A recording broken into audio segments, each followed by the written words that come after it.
Yeah, we will continue now with the European success stories, and because we have very tight timetable, I would like to ask the people who are giving the presentations could you try to limit your talk to around 10 minutes and leave some time for the questions.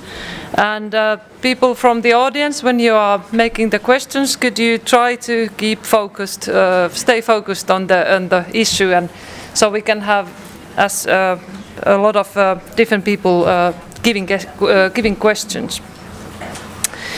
And we will start from nutrient recovery from pig production in France, how to reduce emissions and add value.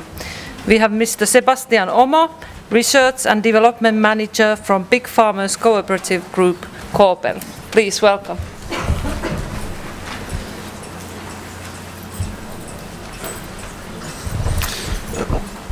Hello, good afternoon. I'm Sebastian Omo. I work for Coopel. It's a French pig cooperative, and the subject is nutrient recovery from pig production in France, how to reduce emission and generate added value for the farmers. So the Coopel is a big French cooperative that have the particularity to have been organized in chain, and you have the farmer at the beginning and through the consumer, and we have years after year, because it's a cooperative that have been created 50 years old now, and we develop different departments. So we help them to build a farm, to technically to help them, and feed the pig, slaughter pig, and transform the meat. And we have a little part of butcher to have the complete cycle, but most part of the pig who are produced by our farmer or sell in supermarket or export. And I will develop this part, environmental branch. Few figure, we are 5,000 employees and 2,700 members for production of 5.5 million of pork each year. One pig is not only meat, because it's the equivalent of 24, or when you have a barn of male fattening pig, it's the equivalent of 24 tons of ammonitrate. You have phosphorus also, but for just nitrogen. And we have in the solid part, or in the sheet of the pig, the equivalent after methanization of 235,000 kilowatts of energy per year. The classic pig production cycle, no animation today. You have the farm, you have food factory, and the farmer buy some feed, and farmer have crops or field where they put manure and they can valorize the crops. So when you have that, the cycle, you have a good recyclability of the nutrients. The pig go to the slaughterhouse, and the meat after for the consumer. You can have little loops of recycling. It's for the water. When you have a good water treatment, you can reuse one part of the water that is used on the slaughterhouse. This works well in the country where you don't have too much pig on the local area. If I compare to the Brittany, we have a high development of pig production during the 70s and the 90s. When we had to respect the EU directive, we have to put another system in place, and you'll find the classic system. And we added slurry treatment, and to export of the pig breeding some manure, we treat it. And one part of the solid part go to a treatment factory where we are able to mix organic fertilizer, which is able to be sold to the field. And at the Coopel, the particularity is that when we have developed this factory, we will be able to produce energy for the slaughterhouse and recycling water like by the past. The next cooperative, pig production. we think we are able to invest to do farmer invest in a new range of building, and we want to construct a biogas plant. For the farmer, they will use a scraping technology that we call track, and it's a benefit for the farmer for a few levels. The first level is the need of earth, of land or field to spray manure. Because we are able to export the solid part, we need now for male fattening, it's a referee, we need 25 hectares in comparison to the 60 hectares that you need when you spray manure, and the limited when you are 60 hectares, we limit to the phosphorus. In Finland, you told us that you put in phosphor kilo for 15 kilos, and in France or P205 we put input equal output, and we do the balance between 60 to 80 kilo of P205 because we have yield higher, I think, than yours. When you are able to export phosphorus in the solid part, you participate to recovery to the phosphorus, nitrogen and organic material, because you keep 90% of phosphorus, 50% of nitrogen, and all the organic matter that is produced by a pig. And in this organic matter, you have a high content. You are able to put in a biogas plant, and 1 ton produce 80 normal meter cube of CH of methane. In comparison to slurries that stay near 3 months under the slat and under the pig, you are able to improve of 40% the productivity of biogas, and you are able to decrease the production or the emission of ammoniac of a farm, because with the system the urine go out of the barn directly, so you don't have fermentation inside of the farm. The system is very simple for the farmer. The pig, you have slat, you can see on the picture. So for the farmer, the barn is the same, and we just added this concrete block under the slat, like that, and you have 2 slopes, and another slope go through at the end of this corridor, and the urine goes through that, go to the slope, and it exports. It go to the looking tank, and the solid part stay on the concrete floor, concrete block, and with a scraper, a few times, near 5 times per day, you scrape it, and you are able to put in other recipe, in other tank. How we think we are able to put this new kind of building in our pig production cycle, and how we could improve the efficiency of this system. The more simple will be we put this track system, we export solid part, and we dry it, and we make natural fertilizer. But we will miss one part which could be good for the farmer, is to put this mud we put in what we call environment factory, and we put on the biogas plant.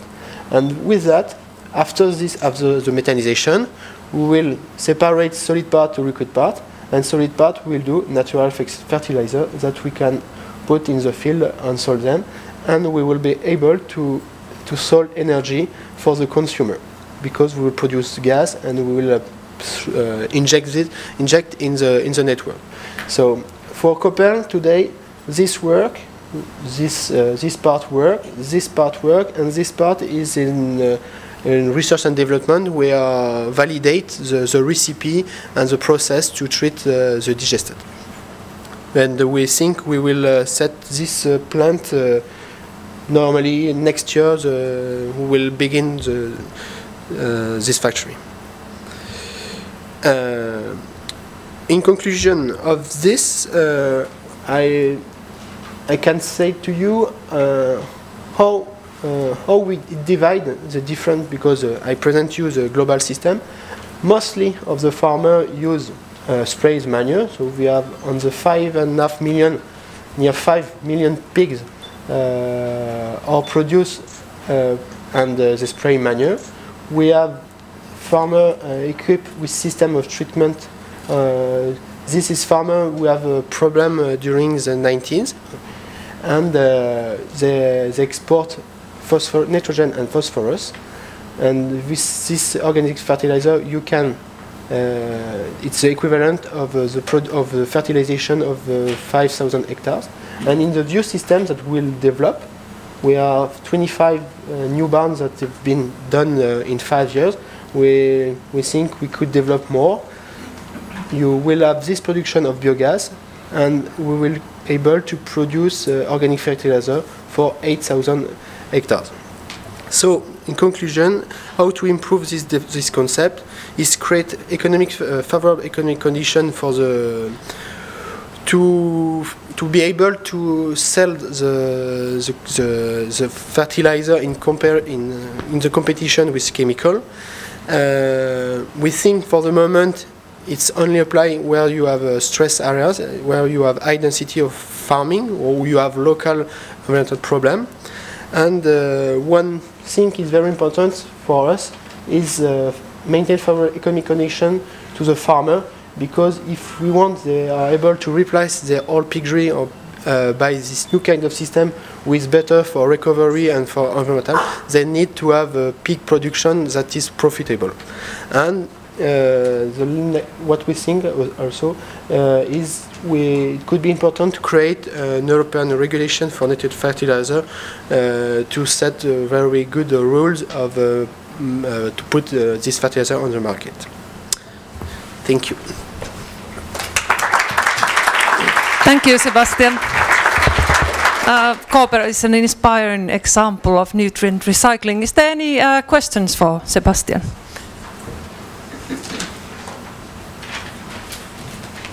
Thank you again, Ludwig. 2 questions. First, if you, when you have this separation system in the barn, how much is the solid content of the solid fraction? Yeah. And second, how much is the production of solid manure per pig or per 1,000 pigs? So the production of 1 pig in the fattening is near 1 kilo per day of solid parts. And for the urine parts, it depends with which system you feed them or you drink them. But for the solid parts, it's constant with 25,000 plates that we're running. 1 kilo, it's a good data. And 1 kilo per day per place. So meal fattening, it's 365 tons per year. And the solid content of the solid fraction in this first separation step? It's 1 kilo of solid parts at 26 to 30% of dry matter. Okay. Sorry. And any other questions? Okay, thank you, Sebastian. Then we will move on.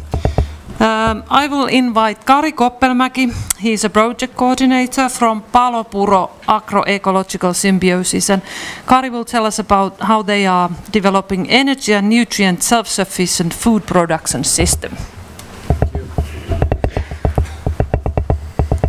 Okay, good afternoon, and thank you for the opportunity to present this idea here. And my name is Kari Koppelmäki, and as Tarja said, I work as a project coordinator of this project, but also I am an organic farmer in this Palopuro area. I have a small farm there, so from that point I have some practical point of view of this work. And what is agroecological symbiosis? What is it all about? Here, agroecology, it describes ecologically, economically and socially sustainable food system what is based on ecosystem services. And symbiosis is all about cooperation. Doesn't mean much yet, but in this Palopuro case it means that we are developing but also implementing localized agri-food system what is based on recycling nutrients locally, and then also producing renewable energy from local available biomasses. Also, the customers are involved in this project, so it's not only about the farming.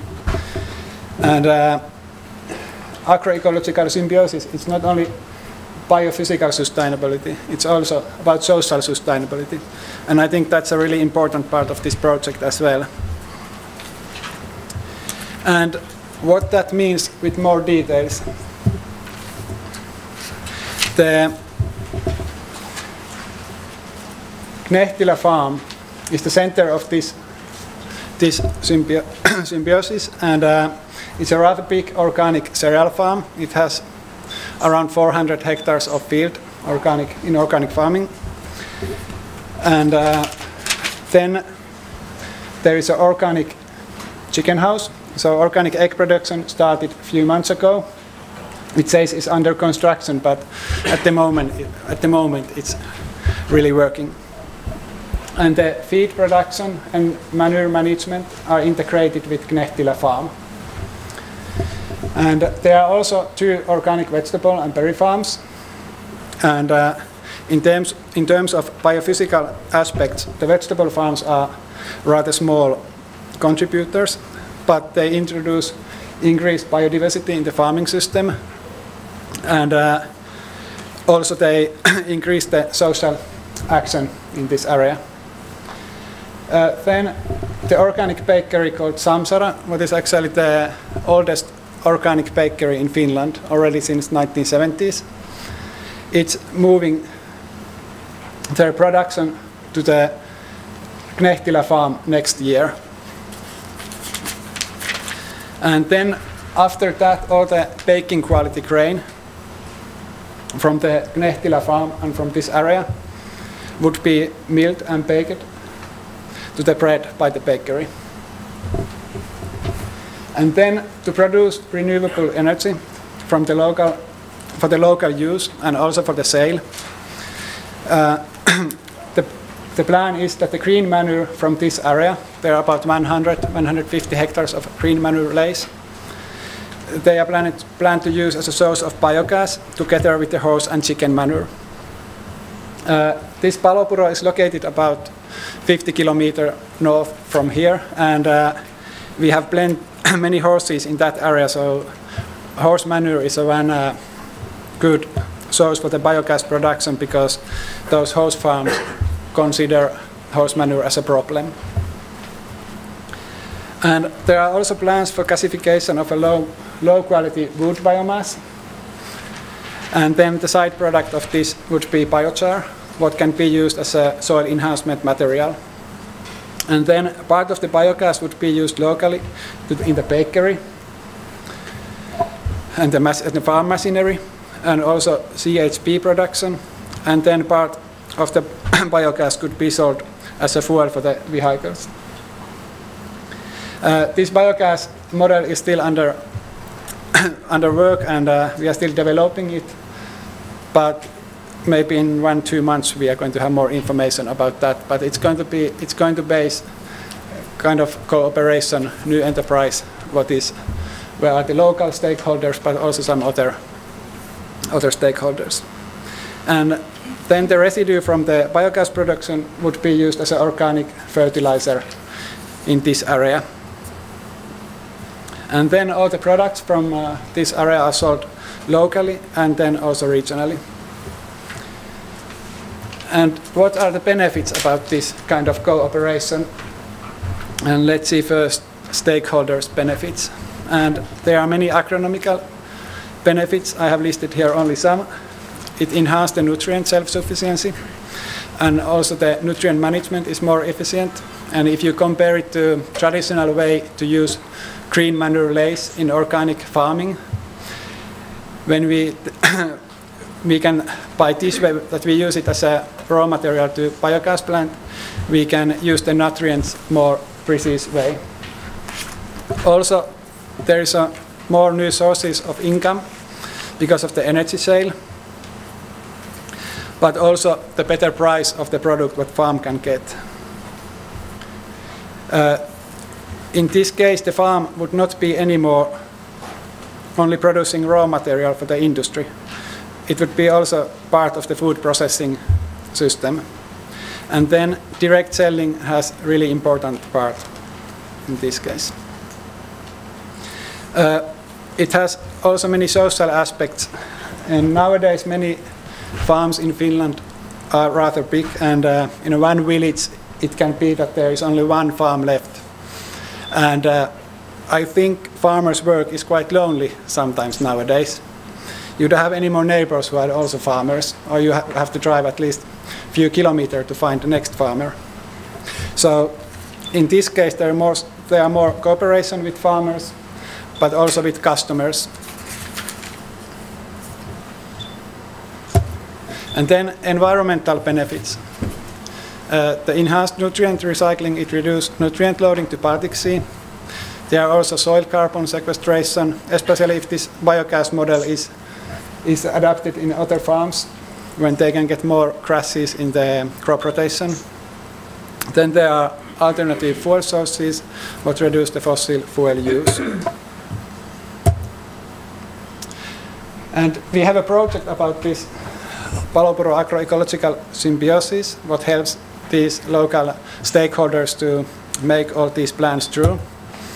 And here you can see some information about this project, and you can find some information also in English here.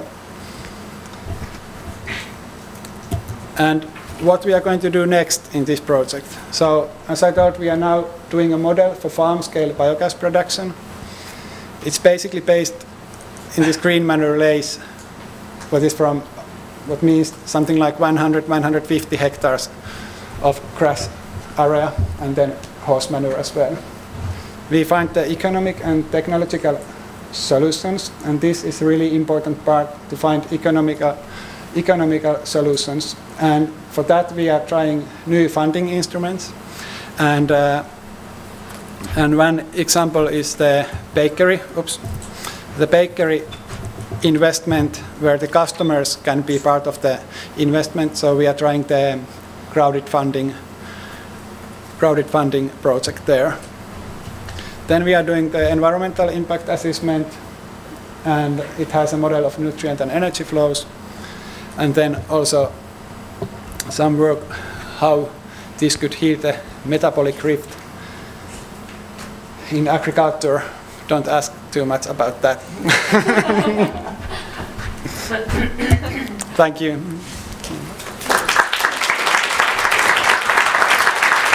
Thank you, Kari. Any questions for Kari about this agroecological symbiosis? Maisa.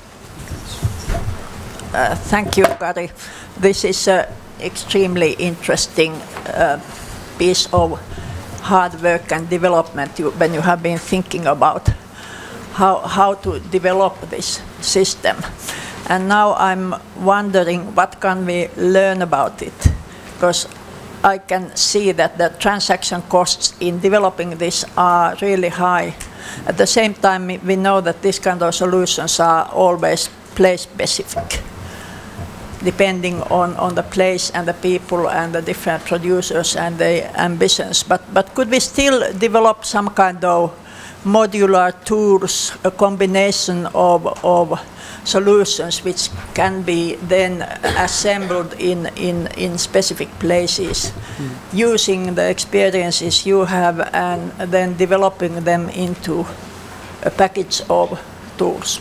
Yeah. Personally, I have really high expectations about this biogas model, the small-scale biogas production, that if we are able to build a model what can be adapted to other farms, and we have some really interesting plans going on at the moment, but unfortunately can't talk about those too much yet. Okay, any other? There on the back. Yes, Juha Helenius, University of Helsinki. Just to help Kari out a little bit, I'm also participating in this project. With this metabolic rift concept, it refers to a theory developed by social geographers And as a agronomist myself, I would best put it in the way that the theory says that the present structure of our societies is such that we basically, in metabolic sense, we have a diarrhea. And the idea in bringing people closer to, in a kind of a closer, tighter, smaller food communities, food and nutrient communities, is a vision for structure that better fits to bioeconomy and recycling, and stops this metabolic diarrhea that we have, which results in leakages of nutrients and socially also in alienation of people from the origins of their food. Thank you. Thank you for giving us this new term, metabolic diarrhea. Okay, anyone else? Okay, if not, then we can say thanks to Kari, and we will continue. And I will invite Saara Kankaarinta. Saara is the Chief Executive Officer of Soil Food, a quite new company. And she's telling us about the organic fertilizers and tailored fertilization systems that Soil Food is developing. Hello, can you hear me? Yes. Hello, first of all, warm thanks to the organizers, Tarja and Eija and everyone involved. It has been a really good 2 days, and especially when there's so many friends and partners here. For example, with Marjukka, we were already 11 years ago running back and forth to St. Petersburg wastewater treatment plants. So we've come a long way, and in a way not so long way from that days. But at the moment I'm CEO and also co-founder of the Soil Food company. Then I'm a co-founder and board member of Baltic Sea Action Group Foundation.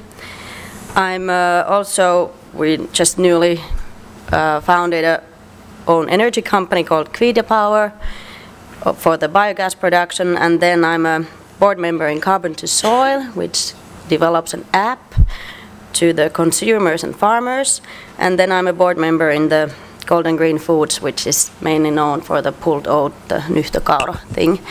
So all these are part of sustainable food system for me, and that's why I'm involved in every one of those. I will start by this because many have asked why soil food, where the name comes from. And first of all, soil. Obvious for many of you, but if we really want to reduce the emissions to the Baltic Sea and reverse the climate change and increase the yields, we must focus on the soil, really to the soil itself. But then the biggest thing why we wanted to have the name as a soil food, or the bigger reason is the food, because that's something everyone understands, and that's familiar, and everyone has feelings about food, and we want to talk to the big audience as well. We want to connect the consumer and the producer, because we think that the Baltic Sea friendly and climate friendly food and production concerns everyone, not just the farmers. So this is an opening to dialogue with the consumers and big audience. Oops, wrong way. And third one, maybe the researchers at least know this.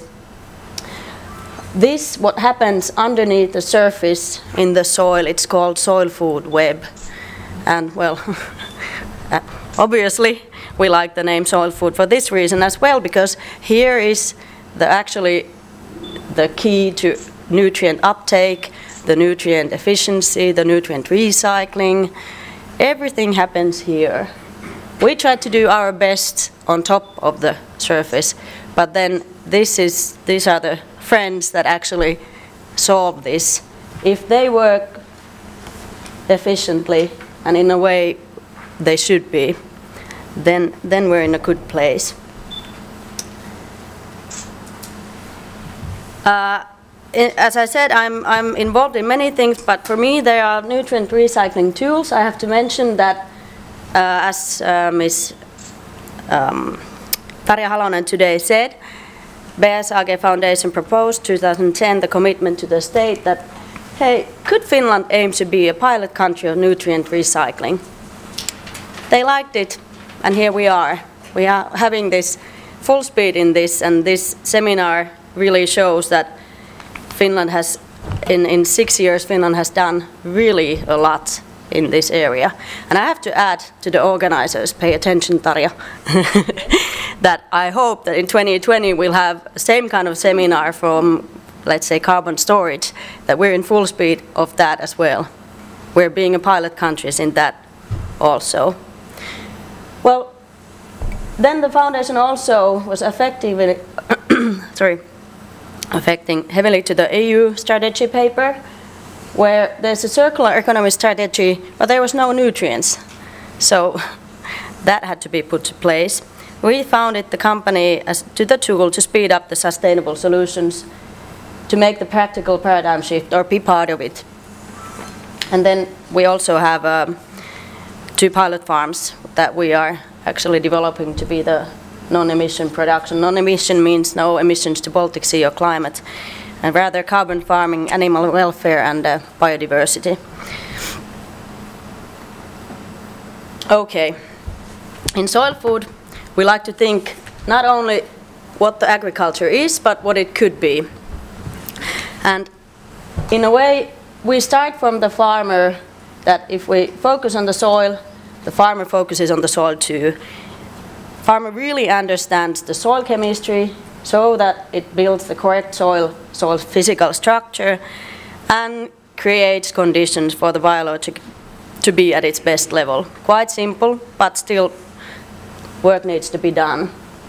And we have created with the Eurofins, formerly known as Viljevuuspalvelut, new analysis of being larger, and there's emphasis on the organic matter, microbes and so on. It's a lot larger. It can be found with the name soil food there as well. And that is a tool for us so that we can really match the needs. We have nutrients going around, circulating, but then we also have to know what the land or what the soil needs. In short, the concept would be so that everyone knows what is the situation of farmers at the moment. Everyone wants to know how to get better crops, what's the ideal level of productivity, quality, how to develop the professional skills. We give the recipe, we analyze the soil with them, and then we use our experts to match the needs. We give a recipe, and then we recycle the nutrients. And this is where the sort of the paradigm shift comes, that we can actually find the nutrients quite locally. They are all around, but we just have to match it. So, and as we've heard yesterday and today many times, everyone knows the benefits of organic fertilizers. And I will stress here that organic fertilizers and also soil improvement, not only to the organic farmers, but to everyone. And crop rotation model as well, implemented not only to organic farmers, but to everyone. We think that's only smart. Last Friday we just launched a significant nutrient recycling deal with the bioenergy company called Gasum. And later, of course, the same approach can be applied and will be applied to the manure, which of course it's the biggest mass. It's 20 million cubic meter, yes. So, as said, there are so much nutrients going around in Finland that you could almost meet the needs of the soil with that. And it's economically rational, but it's also environmentally rational to put it to place. And what does it mean to optimize the fertilizers? Well, we have a recipe. It's optimal for microbes with the nitrogen and carbon ratio. But then, according to the soil analysis, the slurry, byproduct or manure will be matched to meet the soil's needs of soil.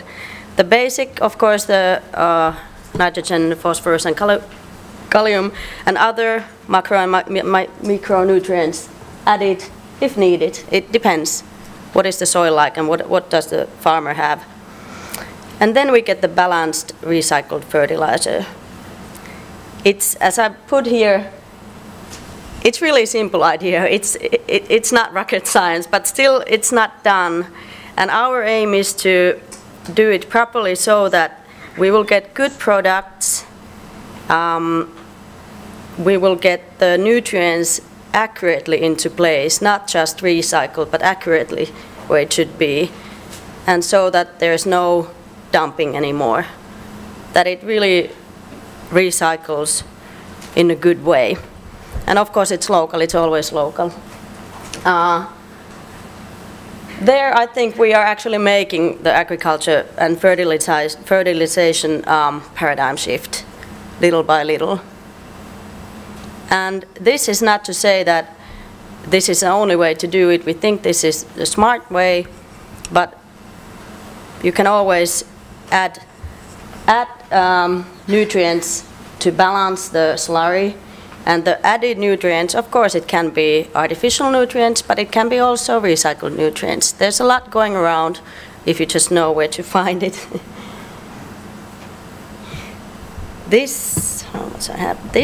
I have to mention a few things. We have quite interesting R&D projects, and many of you experts here are involved in this, which I say thank you for helping us and being part of this mission, because we need all the know-how that we have, and we have a lot here in Finland. If we combine the know-how, this becomes really interesting. We've started the laboratory tests, and we will go after that to the field tests. We test the organic fertilizers, soil improvement matters, the side streams from paper and pulp industry, and biostimulants. Separately and together. And then in the next phase we go into microbe sequencing, emphasis on the nutrients and carbon, of course. But that's where it gets interesting, because it's quite heavy research, but then it's at the same time R&D. It's really development for the company, and this is what I like. I could talk about this, but don't worry. But come and ask more about this, because it's really interesting. And then we're also involved in projects about education to the farmers, learning by doing, holistic soil management, OSMO, many of you know this. We are taking part in that. And of course we will apply for kärkihankkeen and other ones to speed up the necessary actions, what is needed to do the paradigm shift to the sustainability. Well, last thing, am I in time? Yes. Last thing, I go back to we love the soil and we love the food. I'll just, about the paradigm shift, that I think we can make it, because even our 5-year-old son we were having a conversation like this, that I said that, yes, something like, I love you, you're the most important thing that we have, you kids, in our lives. We have 3 kids. Yeah, and the 5-year-old replied that, yes, but work is more important. It's like, ouch. Okay, yes, it's important, but in a different way. We love the kids. Then he was thinking, and then he was like, yes, but do you know what is even more important than love? It's like, well, no. He said, well, the worm, it makes the soil fluffy. And if we don't have food, we cannot live. It's like, okay, you understand this. We will make the paradigm change, but that's it. Please ask more and visit our stand there. Thank you.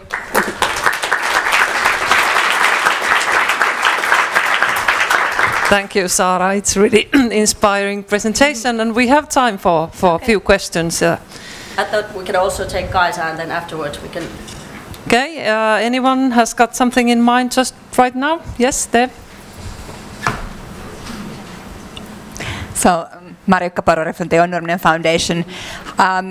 The interesting point was where you said that the price will be always lower than for artificial fertilizers, because this is the key issue now, why this isn't happening yet. So how do you do that? What is the magic trick behind this? It's actually funny because we've calculated in many ways, and it's always cheaper. But the magic key, and I agree, we don't make any paradigm change if it's more expensive. But if the magic key is that we know where to get the balancing nutrients.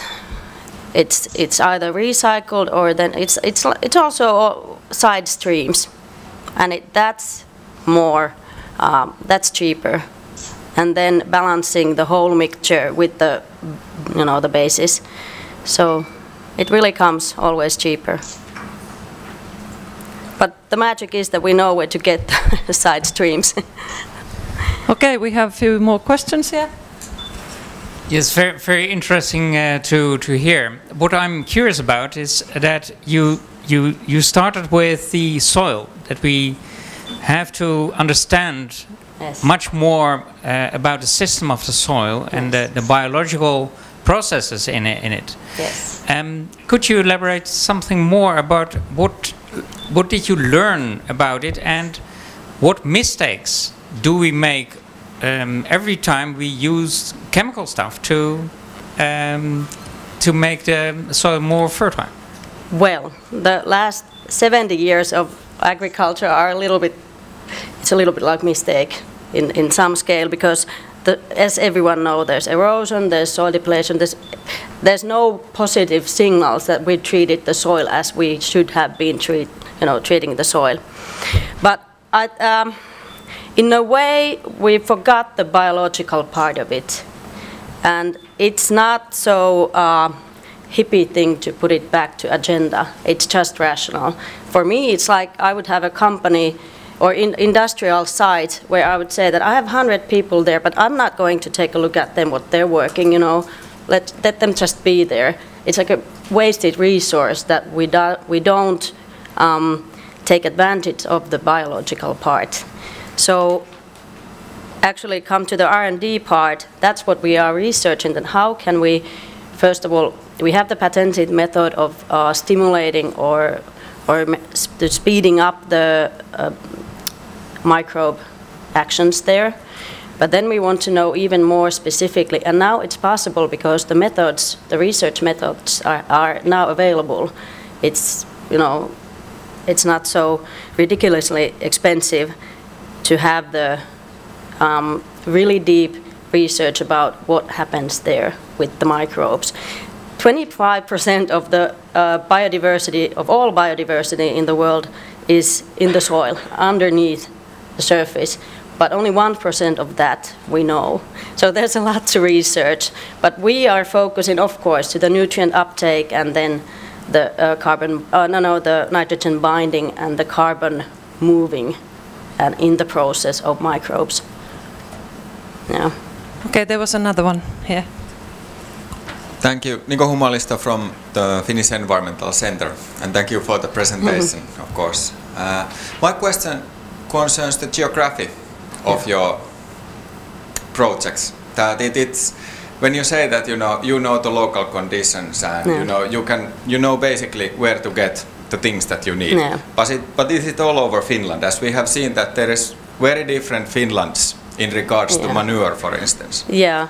And if you have excellent data sets, please let us know also, so we can use those in our research as well.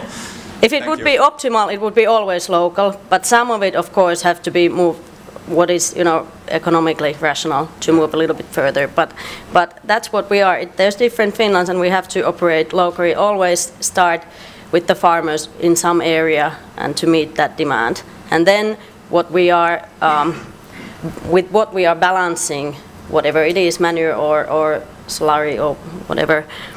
That can be, of course, because it's lighter. It only might be just a little bit of this and a little bit of that. Wow. So that can be moved around for longer.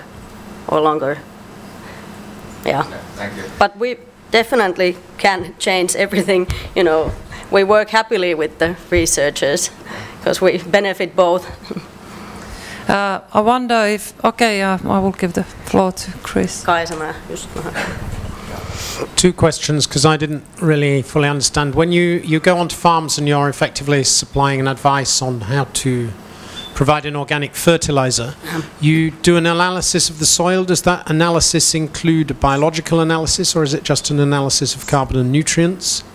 And the second question is, the product that you're supplying, does it include a microbial active element, or is it just balanced nutrients? The large analysis is actually, there are, I say large because it includes all the nutrients, and then there's also the microbiological activity. It's soil life called. It's developed in Wageningen, and I can give you, if you give me your card, I can give you, the detailed what it includes. But yes, includes also the microbial activity.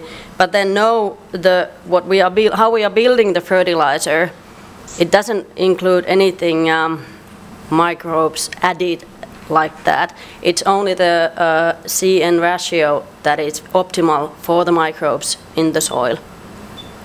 So. Okay, thank you very much, Sara. And then we have a small change in the original program. We have here Kaisa Riiko, who is coming to tell us about the report that she's been working with lately in one project. And she will present some examples of nutrient recycling legislation from different European countries. And this is quite interesting because I think somebody mentioned already in the morning that we have different systems or different legislations or different practices in different countries, and how does it, what kind of influence it has got to the nutrient recycling. Hello everybody. So my name is Kaisa Riiko, and I'm sorry for this change in the program. I think it was somebody who was not able to make it here, so I got a quick call to come here. So my topic is nutrient recycling legislation in the EU, and also in some country cases. So to start with, we can say that there is a lot of regulation affecting the nutrient recycling.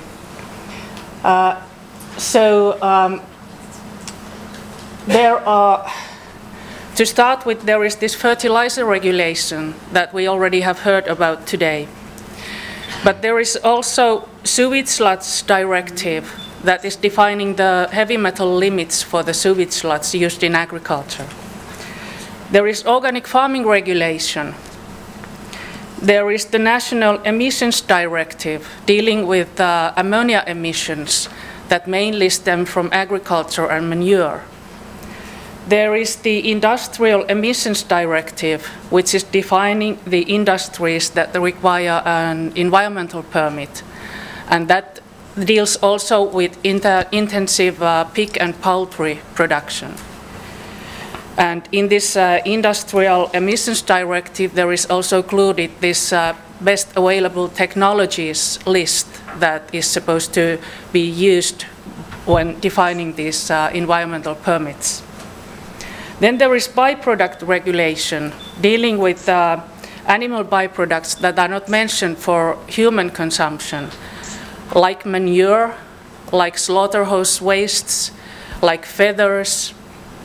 And then there is the nitrates directive. And now all these directives are set at the EU level, but all the member states have their own national implementation of this regulation. So as an example, there would be the nitrates directive. There are several countries having a derogation of this nitrates directive. I think the most important limit that the nitrates directive is setting is the 170 kilos nitrogen per hectare from manure or organic fertilizers. But the countries that have got this derogation, they have got the possibility to use often it might be 230, 250 kilograms of manure nitrogen per hectare. But that's always under special conditions. It may be cattle manure or only on grassland. But anyway, it has got different national implementations. And then, in addition to this, there is also national legislation in almost every country affecting the use of nutrients and also affecting the solutions and the technologies that are used in each country. But now I'm going to show you something. I was not asked to show this, but I just want to show this. If we talk about the nutrient recycling potential in Europe, so some figures just to show you what we are talking about, really. So here are the total amounts of available recycling nutrient sources, total nitrogen, total phosphorus, but then also average per hectare per year. And this figure means that in the EU, if we spread these nutrients evenly on the agricultural area available in the Europe, this is the kilograms per hectare per year we would be getting. And I'm an agronomist, so for me this is a very interesting figure to have this kilogram per hectare. And here below, I hope you can see it, is the use of mineral fertilizers in Europe today. Also the total amount and kilograms per hectare. So we can see that actually there is more phosphorus stemming from manure today than the mineral fertilizers in Europe that is used in agriculture. Yeah, this is the total potential. Today, almost 100% of the manure is recycled back to agriculture. Not all of these other potential sources are fully used, as we have been talking today. But the problem is probably more of that they are not ending up the nutrients where they might be needed mostly. We have been also counting or using the Eurostat statistics to count national nutrient balances, and also as a whole picture of Europe, you could say that in the EU 15, the old member states, the use of both nitrogen and phosphorus is higher than in the EU 13. Also, the nutrient balances tend to be higher in the EU 15 than in the EU 13. So that's about the whole picture. But then there are these country cases that we have been studying in this project, and there are, you can see EU 28, 15 and 13. So there is nitrogen input, output and balance on agricultural land. And here already we can see there are big differences between the countries.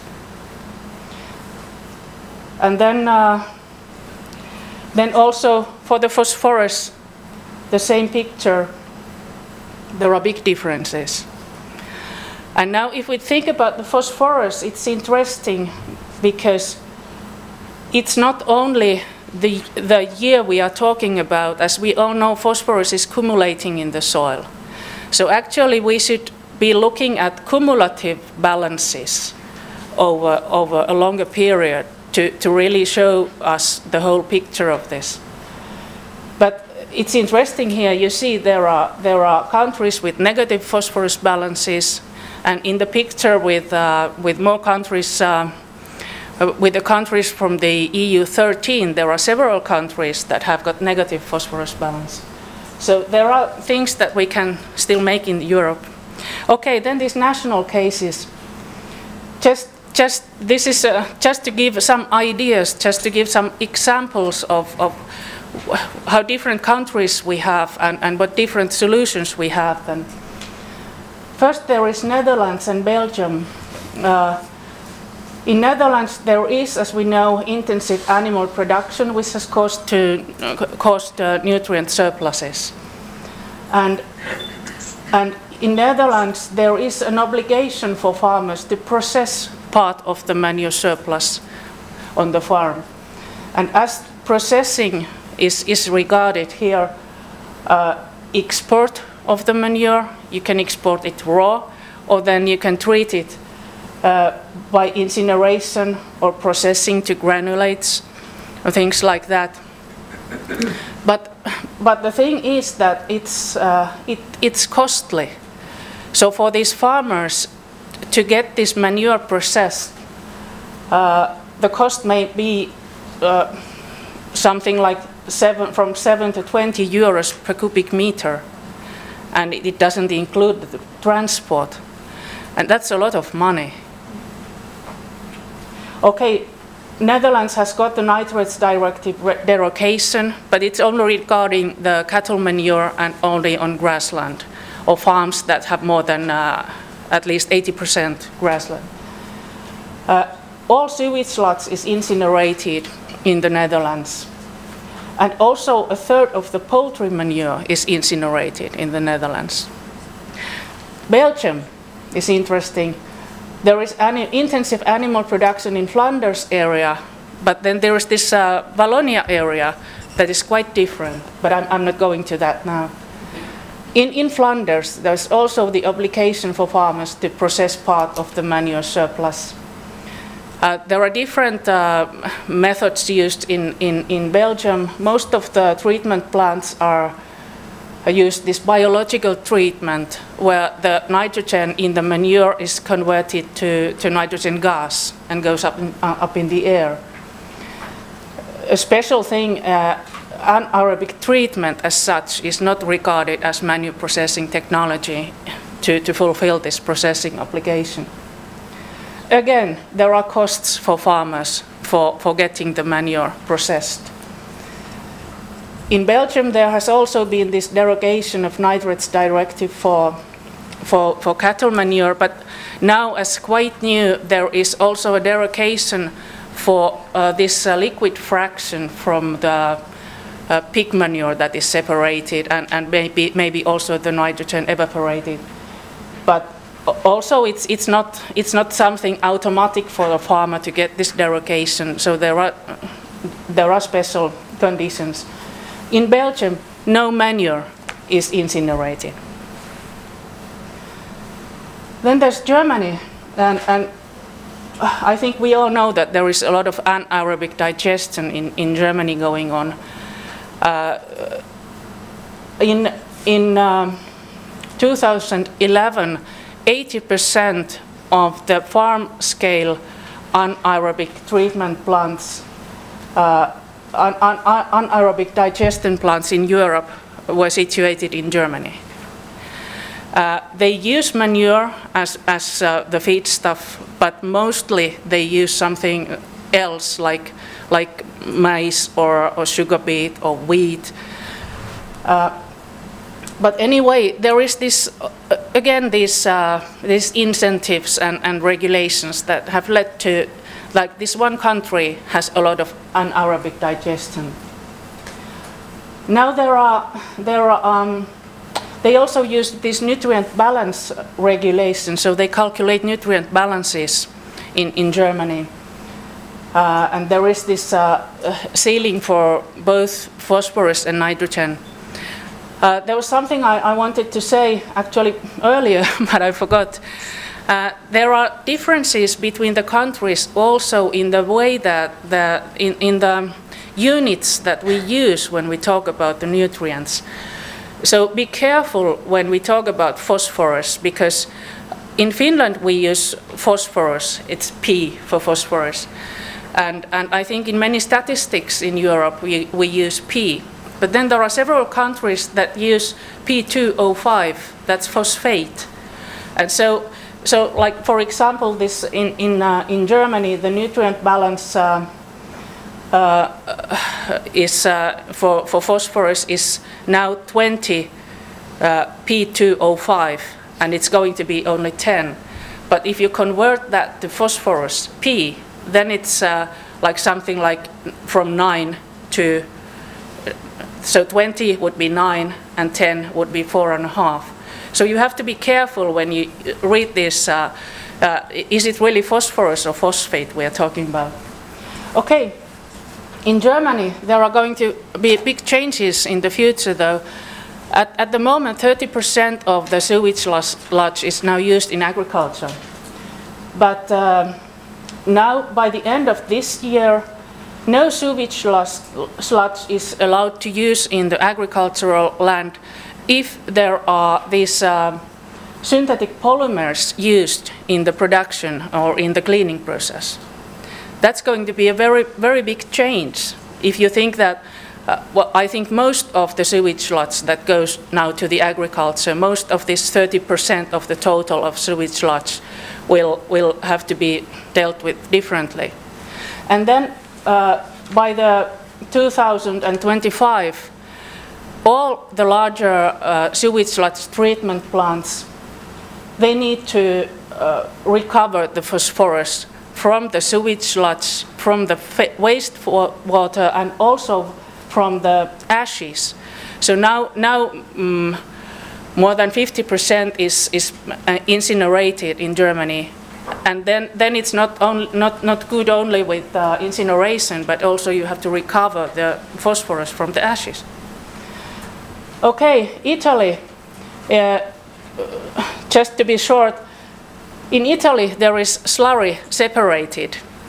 I don't know where it comes from, but at the 2011, 80% of the slurry separators in Europe were placed in Italy, and the small or the farm scale separators.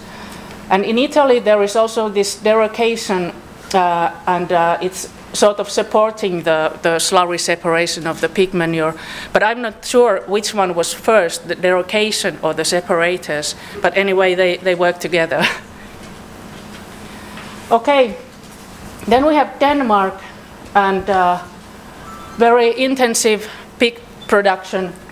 And Denmark has very strict nitrogen fertilizing limits, and they have really come down with use of fertilizers, both mineral, and then they have also very effective use of manure nitrogen.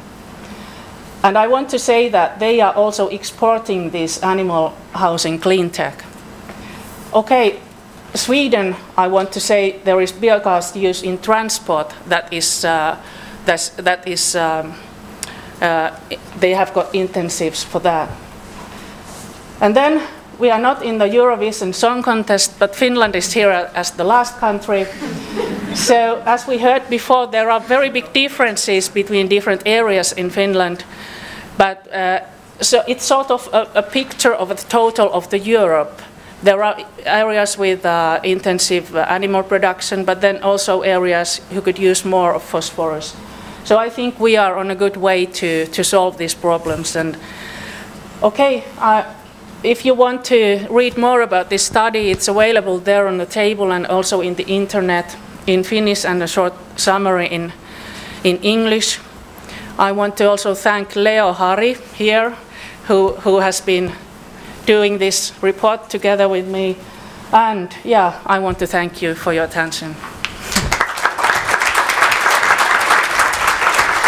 Thank you, Kaisa. We really would like to thank you for coming for such a short notice, and it was really nice and good presentation. We have time for one question. If there's no question, oh, there's one on the back. Sorry to keep you away, but just from coffee, but just a quick one. Over lunch we chatted these issues, and Ture Parviainen from here in the audience pointed out that it tends to happen so when we have these different regulations and rules and practices, the production, the leaking production, the types of production that do not fit the stricter regulations in some of European countries, that kind of production tends to gravitate to the countries in which the regulations allow to continue at the more polluting practices, which is also, so we need an even playing ground here. Okay, good, thank you. And now we will have coffee. Please be back 3:15.